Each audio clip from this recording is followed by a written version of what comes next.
Bonjour, vous et aussi en Afrique. Vous commencez la réunion. Avant la prédication, je vais demander à Caleb de venir. Et pour ceux qui sont en Afrique en ce moment, Caleb va aller vous visiter bientôt, Dieu voulant, dans le mois de mars, avril. Donc, soyez gentils avec Caleb, mes amis en Afrique, OK? Parce qu'il est tough, il est fort. Ahmed, partage avec nous, s'il vous plaît. Bonjour à tous. Au Congo, Mbote Nabino. J'ai hâte de vous rencontrer au Congo en personne, mais c'est un privilège d'être ici aujourd'hui. Et je m'appelle, comme Pasteur a dit, je m'appelle Caleb. C'est ma femme, Kelsey, et nos deux fils, Micah, qui a 12 ans, et Austin, qui a 6 mois. Et nous avons hâte de déménager au Congo et de commencer le travail de partager l'Évangile au Congo. Tu es déjà allé au Congo il y a 2 ans, c'est ça? 3 ans? Oui, 3 ans, oui. 3 ans, amen. Donc, tu connais un peu, oui. Oui. Je veux connaître plus. Ouais. Merci. Donc, comme on vient de dire, Caleb est allé. Il est allé à la ville très nord déjà, travailler dans une mission en hôpital. C'était la ville de Ufango? Infondo. Hein, vous connaissez ça. Et aussi, il est allé passer du temps à Brazzaville. Donc, où que le Seigneur l'appelle, commencer l'œuvre, c'est à Brazzaville. Donc, Alex, Vanessa, écoutez bien, il s'en vient pour vous. Amen. Donc, gloire à Dieu pour cela. On va chanter une cantique ensemble. Je suis heureux, voici la bonne nouvelle. J'aime ça apprendre différentes petites cantiques. OK? Petites cantiques. Et donc, on va le mettre ici. Vous avez les mots.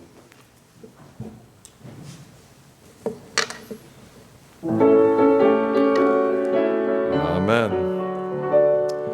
Je suis heureux, voici la bonne nouvelle. Jésus a ôté tous mes péchés. Et je chante car la vie est belle. Jésus a ôté tous mes péchés. Autrefois la tristesse gagnait mon cœur, mais la paix est entrée dans mon sauveur. Et je chante car la vie est belle. Jésus a ôté tous mes péchés. Vous avez bien fait, mais je pense que vous pouvez mieux faire, OK? All right, une dernière fois. On chante de tout cœur, on est heureux. Amen, il a ôté tous nos péchés. Je suis heureux, voici la bonne nouvelle. Jésus a ôté tous mes péchés. Et je chante, car la vie est belle. Jésus a ôté tous mes péchés. Autrefois la tristesse gagnait mon cœur, mais la paix est entrée avec mon sauveur. Et je chante, car la vie est belle. Jésus a ôté tous mes péchés. Tous mes péchés. Amen. Ça, c'est merveilleux. Le sang de Jésus-Christ fait ce travail en nous. Gloire à Dieu.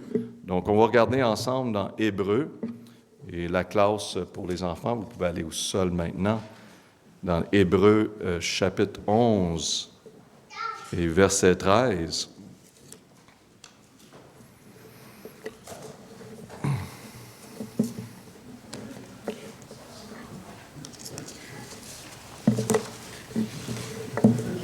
On va passer du temps dans Hébreux 11.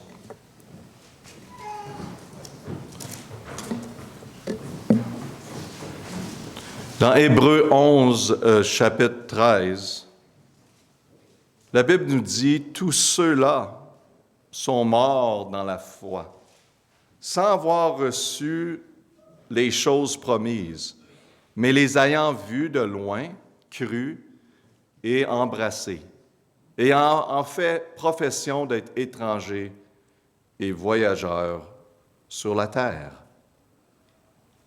Ce matin, j'aimerais enseigner au sujet de le témoignage des anciens. Le témoignage des anciens. On va prier notre Père. On te remercie pour ce privilège d'être à l'Église, assemblés ensemble. On sait que tu es présent. Et Père, on te demande de vraiment nous diriger à travers de ta parole. Fais un travail en nous, d'une façon personnelle, vraiment, dans chacun de nos cœurs. Père, on te demande d'être glorifié pour ta gloire. On sait que la promesse d'être avec toi, bientôt, s'en vient. Donc, aide-nous à s'occuper à l'œuvre de Dieu durant notre temps sur cette terre. On prie au nom de Jésus. Amen. Aujourd'hui, les anciens ont un message pour nous tous. Noé, Abraham, Sarah, Isaac, Joseph, Moïse, Rahab, et la liste continue. Un message pour nous enseigner comment vivre, comment approcher la vie durant notre séjour sur cette terre. Les anciens ont passé à travers la vie bien avant nous. Et si on regarde à tous les anciens qui sont mentionnés dans notre texte, dans Hébreux chapitre 11, ils couvrent une période de plus que 3000 ans. Pensez-y, là. Dans un sens, on va recevoir un message des anciens avec une expérience de vie pour Dieu pour plus de 3000 ans. Ils ont tout un message à le dire et ils l'ont réservé ici dans Hébreux chapitre 11 pour nous, vraiment de comprendre et absorber ce message. En production pour 3000 ans, ça doit être tout un message, n'est-ce pas? Ils savaient la vérité, mes amis. Ils savaient vraiment qu'est-ce qu'on avait besoin. Et qu'est-ce qui est étonnant, le message qu'ils veulent qu'on retienne est le même pour toutes les générations qui étaient représentées. En voulant dire, le message d'Abraham était le message de Noé et Moïse, et la liste continue. Il était répété à travers des Écritures. Et qu'est-ce qui est étonnant dans cette période de temps qui excède 3000 ans? Différentes personnes, différents temps, ils ne sont jamais connus. Mais ils ont tout connu, l'Éternel. Et leur témoignage et leur message échoent encore aujourd'hui pour nous. Et c'est exactement ce qu'on a besoin dans nos vies. Donc, le bon témoignage des grands anciens nous encourage, premièrement, de vivre par la foi. Le premier verset de ce chapitre des grands hommes et femmes de la foi nous dit dans Hébreux 11, 1, 2, « Or, la foi est une ferme attente des choses qu'on espère, une démonstration de ce qu'elle n'en voit point. Car par elle, on parle de la foi, les anciens ont obtenu un bon témoignage. Par la foi. » Verset 39, « Et tous ceux-là, on parle de tous ceux, les anciens, ayant obtenu un bon témoignage, comment? Par leur foi. » C'est tout. Dans Hébreux 15, le mot « par la foi », dans Hébreux, 11, chapitre 11, le mot « par la foi » est répété 20 fois à travers du chapitre. Je vous rappelle qu'on mentionne les grands anciens hommes et femmes de Dieu. Par la foi Abel, par la foi Noé, par la foi Abraham, par la foi Moïse, Sarah, Isaac, Joseph, Rahab. La répétition d'une chose démontre son importance. Dieu veut que ses enfants comprennent et vivent par la foi. Parents, qu'est-ce qui est plus important de transmettre à vos enfants au-dessus d'une éducation et de vivre par ces 3 mots, par la foi. Nous pouvons être comme tout le monde. Nous pouvons être comme tout le monde et de vivre par nos sentiments, par nos circonstances. Mais l'enfant de Dieu doit choisir des 3 mots, par la foi. Dieu, à travers d'Hébreux 11, fait une distinction très claire. Dieu a fait que ces 3 mots soient répétés 20 fois afin qu'on comprenne qu'on a un bon témoignage comme enfant de Dieu. Pas parce qu'on ne fait pas certaines choses, hein? Pas parce qu'on élimine certaines choses de notre vie, mais parce qu'on, jour après jour, on vit par la foi. Pourquoi pas écouter aujourd'hui à l'écho des anciens qui sont mentionnés dans la Bible pour avoir accompli des grandes œuvres pour la gloire de Dieu, simplement parce qu'ils ont choisi de vivre par la foi, pas par leurs émotions, pas par les choses qu'ils voyaient, parce qu'ils ne voyaient pas grand-chose. Ils n'ont pas vu la promesse, la Bible dit. Donc, leur concentration était sur vraiment les paroles de Dieu, que Dieu leur a données. Ils sont tenus à les paroles. C'est la seule chose qui pouvait se tenir. Et c'est la seule chose aujourd'hui qu'on doit se tenir pour. Pas par les émotions. Ils changent les émotions. Les circonstances changent. La majorité était contre eux, imaginez-vous. Ces grands hommes et femmes de Dieu qui sont tenus debout, qui sont tenus pour ses promesses. La majorité des personnes étaient contre eux. Mais par la foi, ils ont tenu à Dieu et à Dieu seul et sa parole. La Bible nous dit dans Hébreux 11, 13, « Tous ceux-là sont morts dans la foi, sans avoir reçu les choses promises, mais les ayant vues de loin, hein, c'était pas clair. Comme les choses dans notre vie ne sont pas vraiment claires. Mais prenez la parole de Dieu de votre cœur et arrêtez d'écouter à la gauche puis à la droite. Arrêtez de regarder qu'est-ce qui est populaire, qu'est-ce qu'on devrait faire basé sur l'opinion de 100 personnes, mais basez-vous sur la parole de Dieu. Qu'est-ce que Dieu dit vous devez faire? Peu importe comment que ça paraît et ça a l'air. Chrétien, par la foi, c'est ça qui a fait toute la différence pour les anciens et c'est ceci qui va faire toute la différence pour nous. Ils l'ont vu de loin, ils l'ont cru, puis ils l'ont embrassé, mes amis. Hein? Non, c'est assez. C'est assez de vivre par mes émotions, c'est assez de prendre des décisions qui sont au contraire de la parole de Dieu. Regarde là, c'est ça que je vais faire. Il n'y a rien qui va me détacher. Wow! Il y avait besoin de faire ça, mes amis. Parce que si vous essayez dans leurs souliers, ça serait été fini. Il fallait qu'ils mettent cette parole dans leur cœur et tenir à les promesses de Dieu. Mes amis, apprenons des anciens dans ce texte. Croyez, embrassez les promesses de Dieu. Pas pour un jour, pas quand il fait beau, pas pour une semaine, un mois, pas pour 10 ans, mais jusqu'au dernier souffle, mes amis. On se tient par les promesses de Dieu. En passant, la promesse s'en vient. Amen.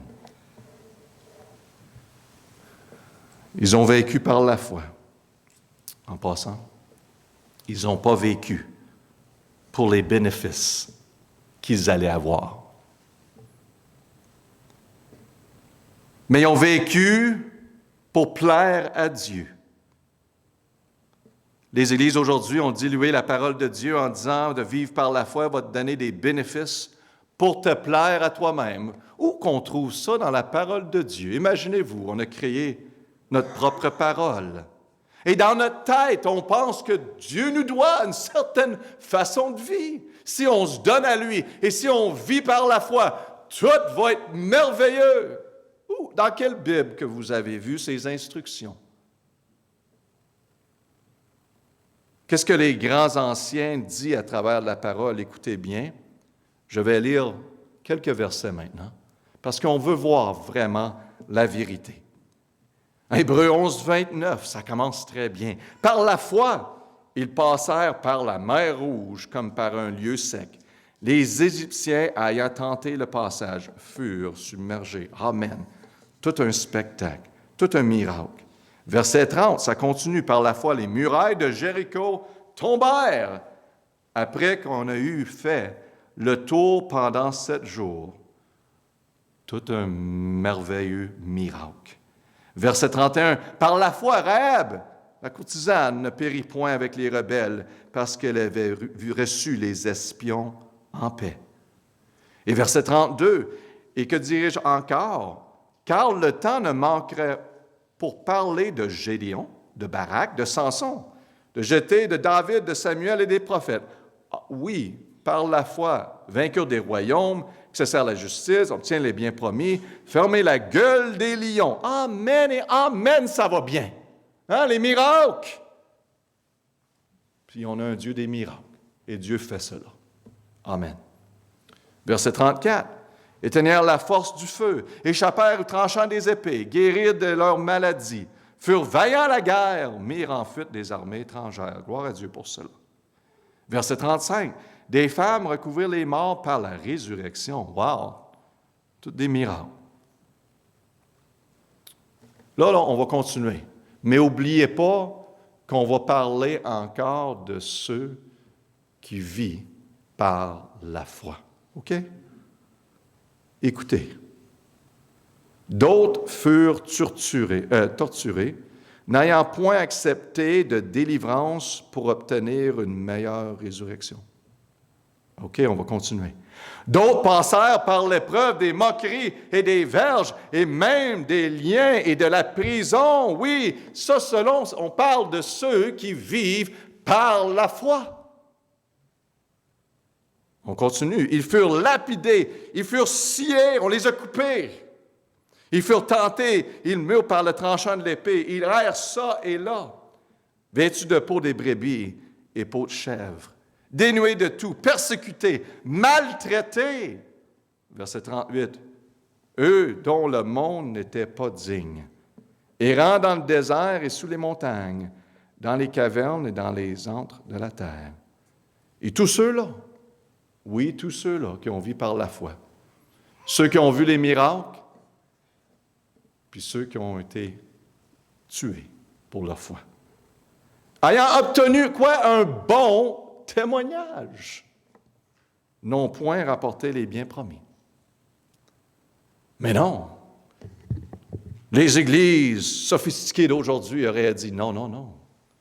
Ces personnes-là, avec les choses qui sont arrivées dans leur vie, ils ont manqué de la foi. Wow!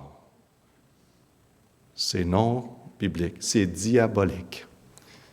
C'est là pour manipuler et contrôler le monde. Et c'est pour ça que le monde cherche pour tous les bénéfices. Non, non. Donnez-vous à vivre par la foi. Et tout ça, les bénéfices, c'est dans les mains de Dieu. Il fait ce qu'il veut. On est ici pour plaire Dieu. Amen.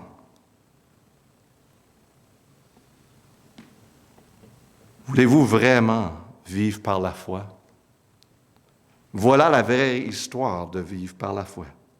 Cette partie de vivre par la foi n'est pas un best-seller. Oui, le premier chapitre, la première section, ça se vend bien, puis c'est merveilleux, et le Dieu fait des miracles, mes amis.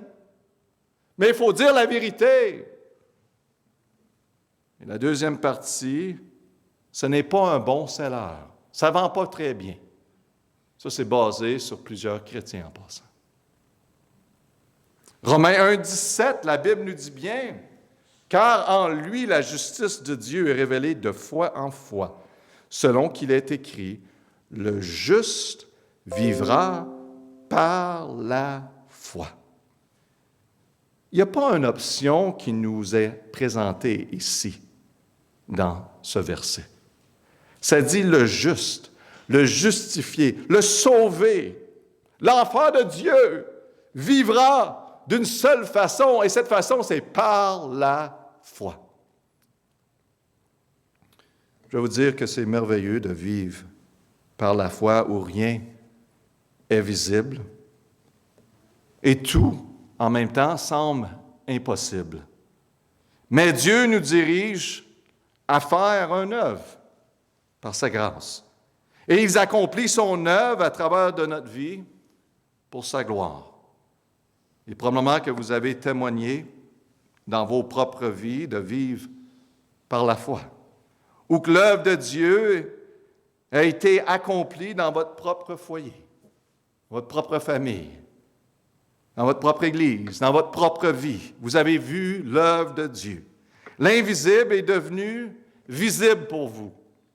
Ça semblait, oui, impossible, mais vous avez choisi de faire confiance en Dieu et de vivre par la foi. Et l'impossible est réalisé. Et vous savez, Dieu est glorifié à travers de tout ça. Et parfois, il y a de la souffrance qui est attachée à l'œuvre de Dieu. Et oui, ça arrive à ceux qui vivent par la foi. Ça vient avec le territoire. Puis c'est merveilleux, puis il ne changerait rien. C'est tout à propos de lui et pas à propos de nous. Vous savez que Dieu nous donne une façon de vivre, et c'est de vivre par la foi. Dans Hébreux 11, verset 6, il monte le niveau. Il dit, « Or, il est impossible de lui être agréable sans la foi. Car il faut que celui qui approche Dieu croit en Dieu croit que Dieu est et qu'il est le rémunérateur de ceux qui le cherchent. » Il est impossible pour nous de faire autrement que de vivre par la foi. Ça nous fait réfléchir, n'est-ce pas? À les temps, les moments qu'on choisit de vivre par les émotions, par les circonstances, par tout ce que les autres disent, au lieu de vraiment tenir Dieu à sa parole et à ses promesses. Donc, le bon témoignage des grands anciens nous encourage de vivre par la foi. Numéro 2, nous encourage de vivre comme des étrangers, selon notre texte, dans Hébreux 11, 13. Tous ceux-là morts dans la foi, sans avoir reçu les choses promises, mais les ayant vues de loin, cru, embrassés et ayant fait, professons d'être étrangers et voyageurs sur la terre. Amen. Hier, j'ai planté plusieurs poteaux autour de l'Église. Amen. Merci pour ton aide, mon frère. J'ai planté ces poteaux-là pour identifier le contour du stationnement. Car l'hiver, avec la neige, vous savez, ici, au Québec, au Canada, on ne voit plus le sol. Et quand j'ai planté les poteaux, je les ai plantés assez légèrement. Pourquoi? Parce que le printemps s'en vient, puis je vais les enlever. Bientôt, ils vont être plus faciles à enlever. Vous savez, parfois nos poteaux sont plantés trop profonds. On place tellement d'espoir dans ce monde, on s'attache à tout ce qui est autour de nous. Comme on va être ici pour longtemps et même l'éternité. On devient tellement attaché, préoccupé par les choses temporaires. Et écoutez bien ce matin. Les choses, les biens, les bénédictions que nous avons et les opportunités qui se présentent dans nos vies, c'est OK. C'est bien, c'est merveilleux, c'est OK. Mais le problème, c'est quand on plante le poteau trop creux, ou que les choses, les biens, les bénédictions que nous avons, les opportunités qui se présentent dans nos vies, consomment tout notre temps et viennent entre nous et Dieu.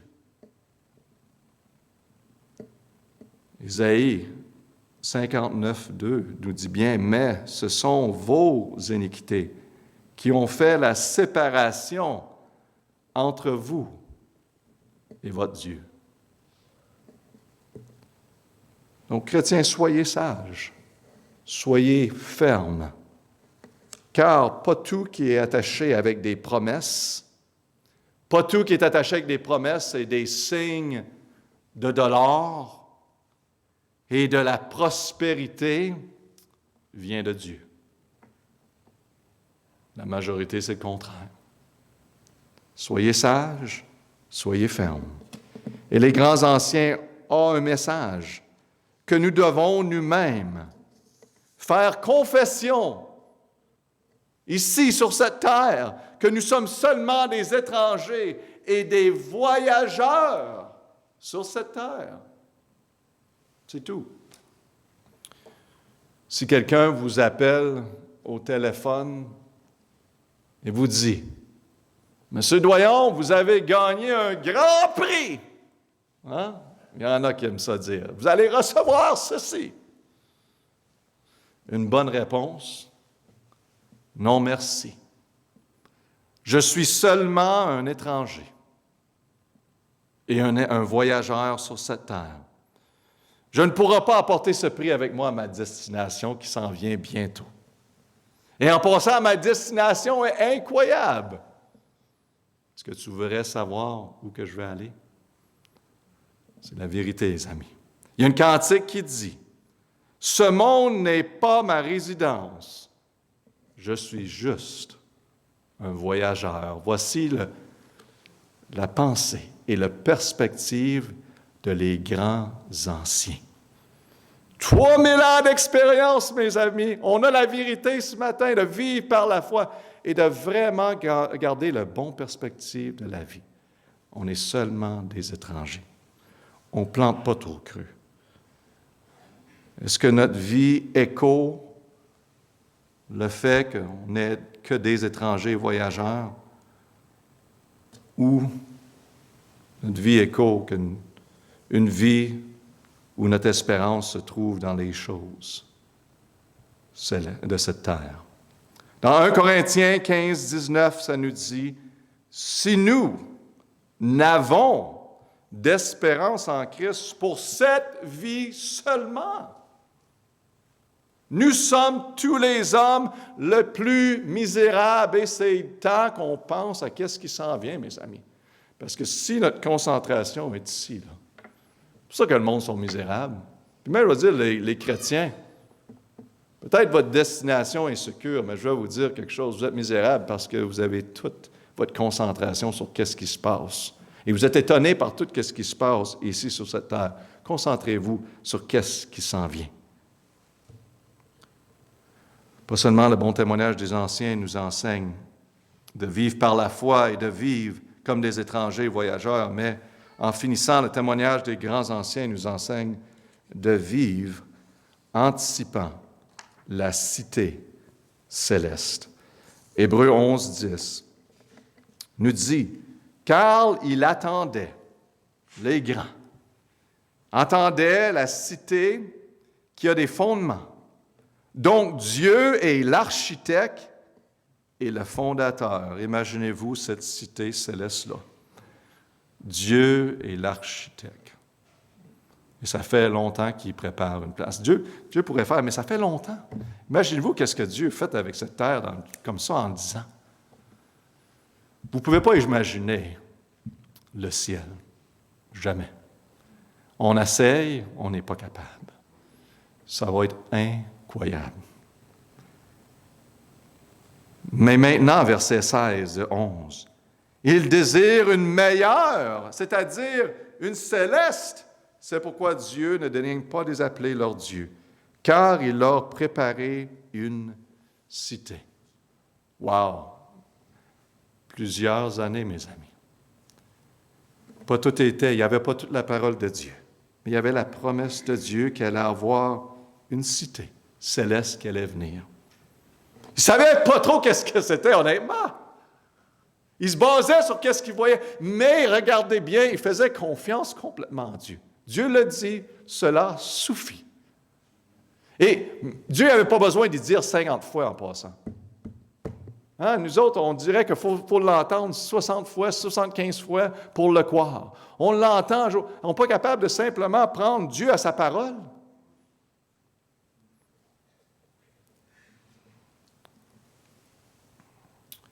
C'est de toute beauté, comme exemple, Abraham et Sarah attendaient avec impatience, car elle attendait la cité qui a des fondements dont Dieu est l'architecte et le fondateur. Les prophètes de l'Ancien Testament, comme Isaïe et Ézéchiel, ont écrit des visions d'une cité céleste qui allait à venir.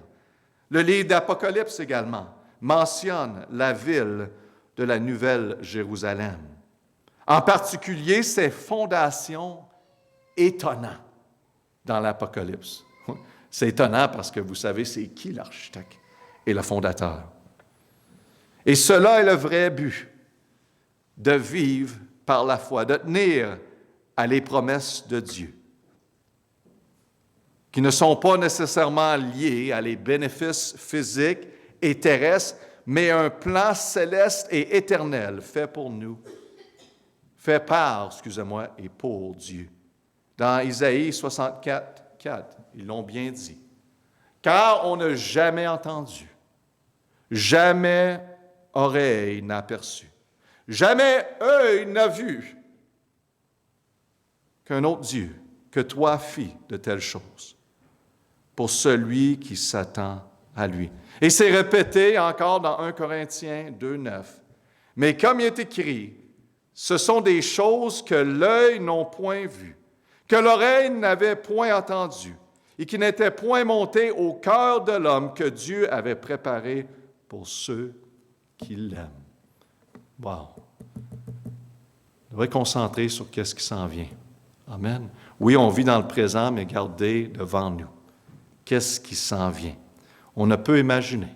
L'homme n'a jamais vu, jamais entendu, mais on va prendre Dieu à sa parole.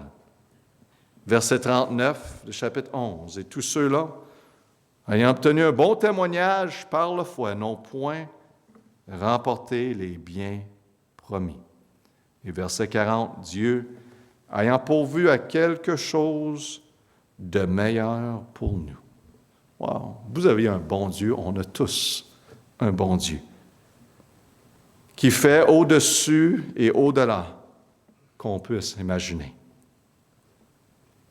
Verset 2 Corinthiens 4, 17 et 18. « Car notre légère affliction du temps présent produit en nous le poids éternel d'une gloire souveraine excellente. Puisque nous ne regardons point aux choses visibles, mais aux invisibles, car les choses visibles sont pour un temps, mais les invisibles sont éternels. » C'est le temps qu'on fixe nos yeux sur les choses invisibles qui sont à venir. Si on aurait une conversation avec Joseph ce matin, probablement que je dirais « Bonjour, Joseph. J'ai une question pour toi. Comment as-tu bien passé à travers de tous les obstacles de la vie? Et qu'est-ce qui a vraiment fait toute la différence pour toi, mon cher Joseph? » Probablement qu'il dirait « Viens ici, Alain, assis-toi. Écoute-moi bien. Vive par la foi. » Je suis certain. Je suis certain. Je vais lui demander quand on va être au ciel. Puis vous allez être à côté de moi. Vive par la foi. Probablement même, il va peut-être dire, même si j'avais des possessions, même si j'avais de l'autorité, il va probablement dire que mes poteaux n'étaient pas trop creux. Car tout appartient à Dieu. Et j'étais sur cette terre comme étranger, un voyageur. Dieu faisait qu'est-ce qu'il voulait de moi. Et je m'ai trouvé dans un trou un certain temps. Je pensais que j'allais mourir. Mais Dieu m'a fait grâce, il m'a apporté, m'a vendu. J'ai tombé en prison et dans une place d'autorité. C'était comme ça dans ma vie. Mais tu sais quoi? C'est Dieu qui donne, c'est Dieu qui enlève. Je glorifie Dieu. Parce que je fais tout pour la gloire de Dieu. Et probablement qu'il va me mentionner, ma demeure éternelle est avec lui. Pour ça que j'ai continué. Parce que la cité céleste allait devenir une vérité bientôt. Donc la souffrance, qui est seulement temporaire, vaut rien comparé à la promesse qui sera accomplie. Et je serai avec lui pour l'éternité. Amen. Un marin a demandé à un pasteur sur le navire cette question. Comment se fait-il que vous parlez toujours à mes hommes de Jésus-Christ? L'avez-vous déjà vu? Il demande au pasteur. Le pasteur répond non, je ne l'ai jamais vu. Alors, il dit, comment pouvez-vous dire à mes hommes de faire confiance à quelqu'un qu'ils n'ont jamais vu? Il dit, je ne vois aucun sens là-dedans. Tu fais juste perdre ton temps. Il lui dit au pasteur. Bien, répond le pasteur, lorsque toi, vous dirigez le navire vers au lieu des refuges pendant une tempête, quel sens y a-t-il de dire à vos hommes de lâcher l'ancre quand ils ne savent pas qu'est-ce qui est en dessous, ils ne connaissent pas le sol? Comment qu'ils savent? Sur quel principe faites-vous confiance à votre navire et à votre vie au sol que vous n'avez jamais vu ou vous ne pouvez jamais voir? Oh, dit le marin, c'est simple. Nous allons par notre tableau. Hein? On a déjà un tableau, on fait juste le suivre. Le pasteur dit exactement, en tenant sa Bible. Exactement. Et moi aussi, nous allons par le tableau. Et c'est un tableau qui est infaillible, alors que le vôtre ne l'est pas. Si vous n'êtes pas certain ce matin de votre destination pour l'éternité, aujourd'hui, placez votre confiance en Jésus-Christ par la foi. Seulement en lui, dans rien d'autre. Seulement en lui, pour la vie éternelle. Les chrétiens, ce matin, le message des grands anciens écho encore aujourd'hui pour nous. Par la foi, tenez à les promesses de Dieu. C'est votre seule sécurité. C'est vos seules réponses. Se trouvent ici. C'est à nous maintenant de transmettre ce témoignage qu'on a reçu des anciens et le passer à la prochaine génération. On va prier. Notre Père, te remercie pour Hébreux 11. Et vraiment, tout un message. De vivre par la foi. Et ça nous donne vraiment la vie entièrement en bonne perspective. Dans quoi on doit s'engager dans cette vie? C'est de vivre par la foi. De vivre comme des étrangers. En tenant les promesses de Dieu qui s'en vient. Et c'est là que les autres vont voir Christ en nous. C'est de vivre par la foi. Aide-nous, Père, à mettre ceci en pratique dans chacune de nos vies pour ta gloire. On prie au nom de Jésus. Le piano va jouer. On va prendre un moment avec l'Éternel.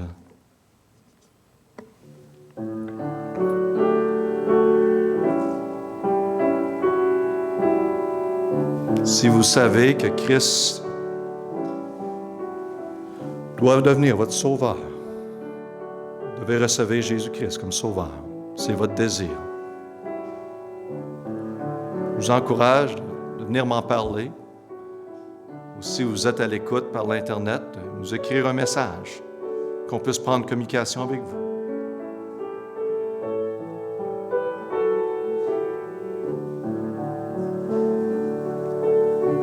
C'est par la foi ce matin. Par la foi. Pasteur, j'ai des problèmes, des difficultés. Par la foi. Tenir à Dieu ses promesses. C'est ça qu'on a besoin de faire. C'est là la réponse. Je veux voir certaines choses accomplir dans ma vie, dans ma famille. Par la foi, mes amis. Par la foi. Il n'y a pas d'autre façon.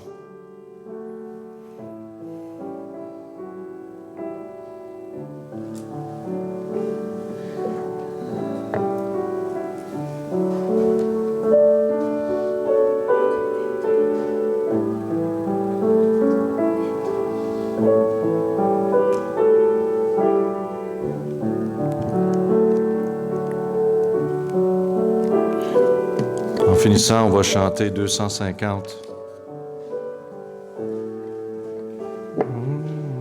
Surrender all. Entre les mains, je m'abandonne. Entre tes mains, j'abandonne tout ce que j'appelle le mien. On ne permet à personne, Seigneur, d'en reprendre rien. Oui, prends tout, Seigneur.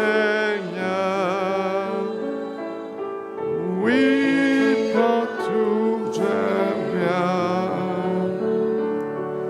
Entre tes, j'abandonne tout avec bonheur.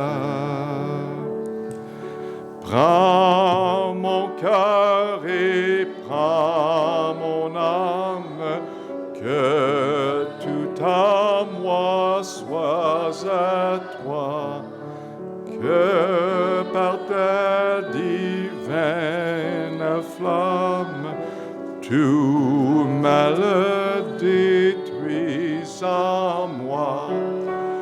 Oui, prends tout, Seigneur.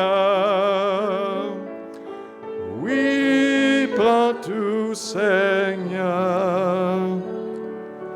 Prends mon cœur et prends mon âme. Prends tout, Seigneur. Amen. Gloire à Dieu.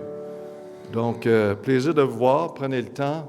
Si vous avez des questions pour Caleb, il va parler en anglais ou en français, ou même en espagnol, je crois aussi également. Donc, vous êtes très heureux de vous avoir et on va prier pour lui et sa famille et voir qu'est-ce qui va se